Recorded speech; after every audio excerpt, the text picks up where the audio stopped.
Oh, hello race fans, this is Jeff here on Racers Reunion TV on RacersReunion.com at the Nostalgia Little Guy Nationals in Virginia Motorsports Park. And I've got the legendary Big Daddy Don Garlits with me.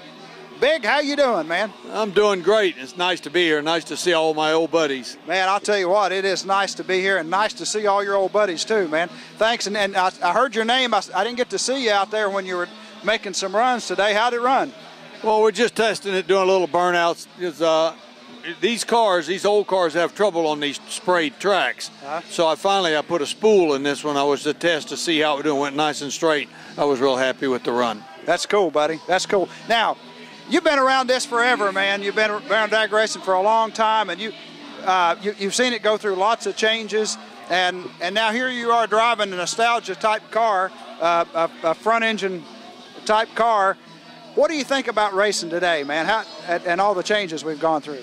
Well, it's a phenomenal thing that's happened. Of course, my wife won't let me drive the big cars anymore. She asked me real nice in 2003 at Indy. I went 3:10 and 4.7 seconds, and she said, I'd appreciate it if you didn't do this anymore. And so you obliged. I remembered that's exactly the words that John Force's wife told him when he come back up the return road at Indy, and the smoldering remains, and the fire suit was charred black, and he was waving the victory to the crowd, and he got off that rollback, and the wife said, John, I'd appreciate it if you didn't do this anymore. And he said, but honey, this is what I do. And she says, when you get home, all your stuff will be in the boathouse, and that's where he lives now. You know, powerful words, man, powerful words. But what year did you start racing?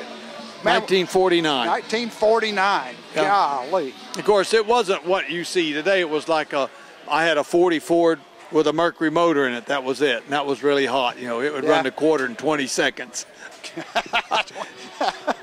So now, as you've gone through the sport and the sport's evolved and you've changed, what's your most memorable period?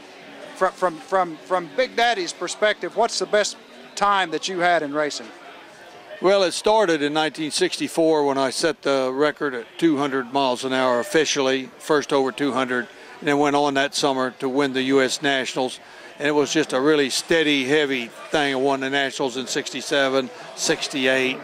And, all the speeds are increasing all the time, first over 240, first over 250. But there's one race that really stands out, and that was the 1975 World Finals at Ontario, California, the NHRA race. I went into the race 400 points down. I had to win the race, and I had to set both ends of the record, ET and speed.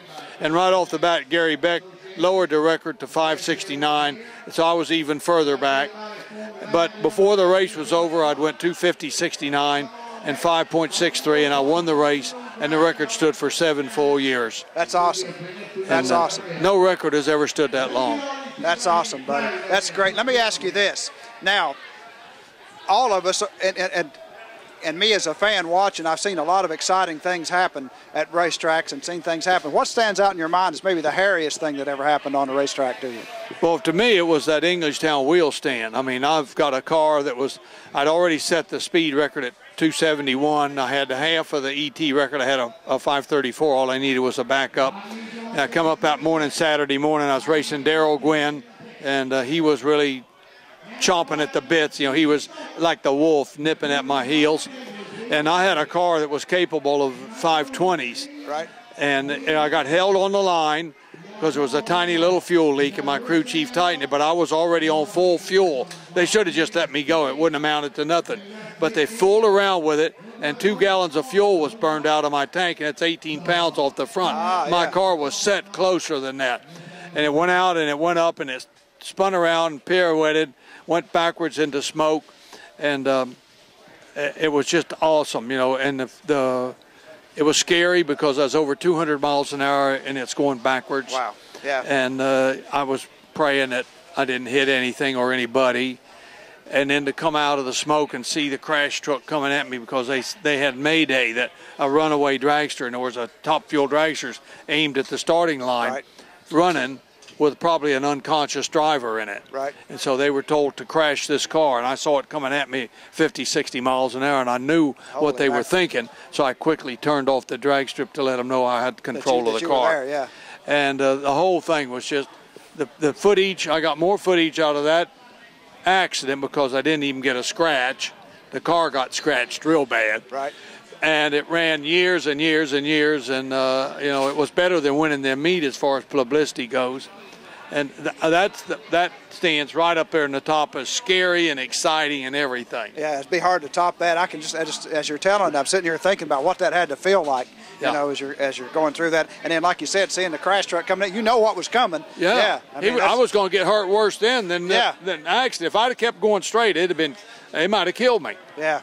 Now, if for young guys getting into the sport today, what are they up against, man? It's so different now. I mean, there's so much money involved in the sport. Where can a young person start nowadays in this sport and get a foothold? There's still a chance.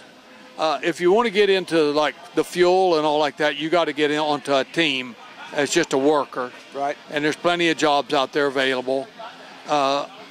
If you got a lot of money, then you can be a driver right away. You can go to school and get your license and buy your way into it. Other than that, then you got to go into the brackets and run the bracket cars, and that's fun too. That's how I started. I didn't start in top fuel. Right. I started in a 40 Ford, went 20 seconds. So you can get out there in one of the bracket cars and run that and have a good time, and you may stay there. You know, there's money to be made in those cars. They have big purses in the South and different places where they have bracket races. So, you know, it's just all what you want to do. If you want to be in the top fuel, you're going to have to start in the pits. Yep. Unless you got millions. If you got millions, you can go right to the top if you want. If you're the son of Lucas. See, I had to start from the bottom. All right, ladies and gentlemen, Big Daddy Don Garlits with us. It's a pleasure having you, and it's it's great having you as a member of Drag Racers Reunion. And I enjoy it. Thank you so much for doing that. You're quite welcome. It's my pleasure. I enjoy it too. Thank you, sir.